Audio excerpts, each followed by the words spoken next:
السلام علیکم ورحمۃ اللہ وبرکاتہ۔ امید ہے کہ آپ سب خیریت سے ہوں گی۔ آج میں آپ کو قربانی کے مسائل 100 سے بتاؤں گی، اور یہ کل 100 سے 6 مسائل ہیں اور بحوالہ ان کو بتاؤں گی۔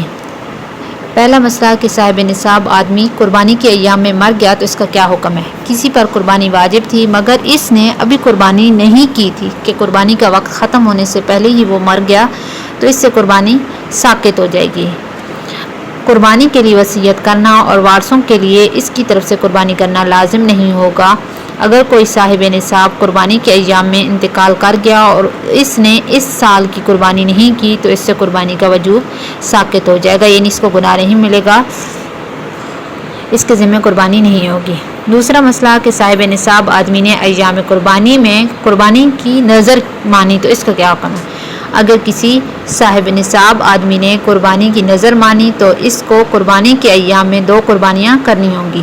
ایک قربانی تو نظر اور منت کی وجہ سے لازم ہوگی اور دوسری قربانی صاحب نصاب ہونے کی وجہ سے لازم ہوگی۔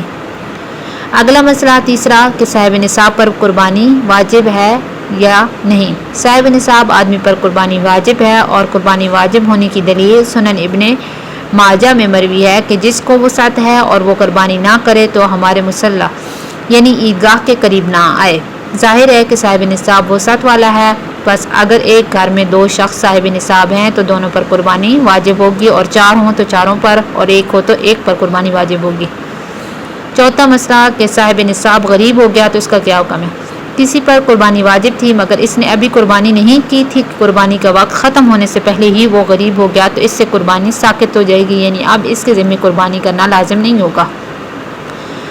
اور پانچواں مسئلہ ہے کہ صحت یابی کے لیے قربانی کرنے کا کیا حکم ہے؟ مریض کی صحت کی نیت سے خالص اللہ تعالیٰ کی رضامندی کے لیے کوئی جانور ذبح کرنا جائز ہے، البتہ زندہ جانور کا صدقہ کر دینا زیادہ بہتر ہے، اور اس سے بہتر بھی یہ ہے کہ نقد رقم کسی غریب محتاج کو دی جائے تاکہ وہ اپنی کسی بھی ضرورت میں لگا سکے۔ چھٹا مسئلہ کہ صدقہ کر دینے سے قربانی ادا ہوگی یا نہیں۔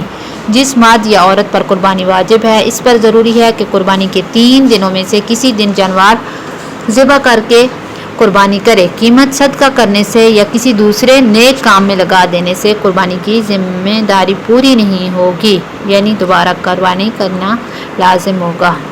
السلام علیکم ورحمۃ اللہ وبرکاتہ۔